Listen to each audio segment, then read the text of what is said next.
Oh, hello. I'm really glad January is nearly over. It's not been a good time for me and for a lot of people. It started off with a virus and other things been going on in family and stuff. But anyway, I wanted to talk today about this view that people with ADHD are always late and have time blindness. And there's an article that I was sent by ADD magazine, and sorry, it's called Attitude, ADD Attitude. I know they don't call it ADD anymore, but I'll read a bit from that. But my issue is that I'm always early, not late. And I am ADHD, but for me, I realised some years ago that the anxiety means that time races, so it's always later than I think. Plus, I like to get somewhere early so that I can wait and calm myself instead of being all flustered. So when I used to get the train, I would invariably be in time for the earlier one.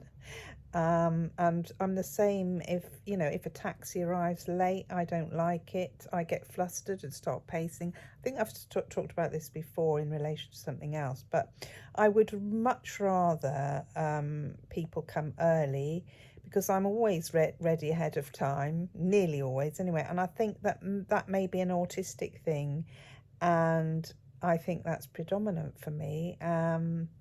The reason I'm early for everything may be because it takes so long for me to prepare too.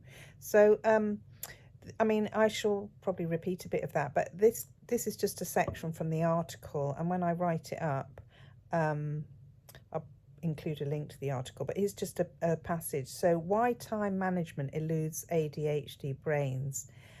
And time management requires attention management. Effective time management prioritizes future goals over present needs or wants. It charts daily steps that lead the way predictably, reliably towards a desired destination. As such, solid time management requires attention management, a defining difficulty of ADHD. It also demands dynamic attention regulation, wherein our attention shifts fluidly and frequently based on how it relates to our goals. On one end of the attention regulation spectrum is difficulty resisting distractions, phone notifications, random and ill-timed down the rabbit hole internet searches and other distractions work hard to hijack our attention from the task at hand.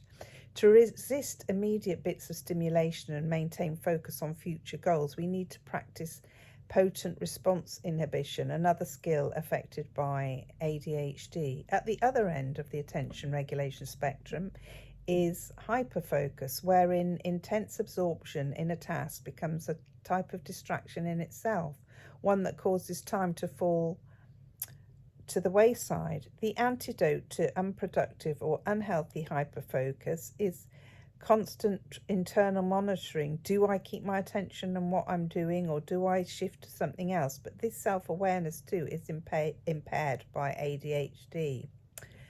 And there's much more in the article. But as I said, for me, time is warped by anxiety and things speeding up. So it's the opposite. So I overestimate how long it's going to take me to do something when I'm anxious, which is also warping time. But I'm thinking, as I said earlier, that this is also very much an autistic thing, being aware of exact time and being on time, social rules, rigid thinking, which can be in direct opposition to ADHD kind of time blindness. Anyway, that's all I wanted to talk about today. So thank you for listening. Bye.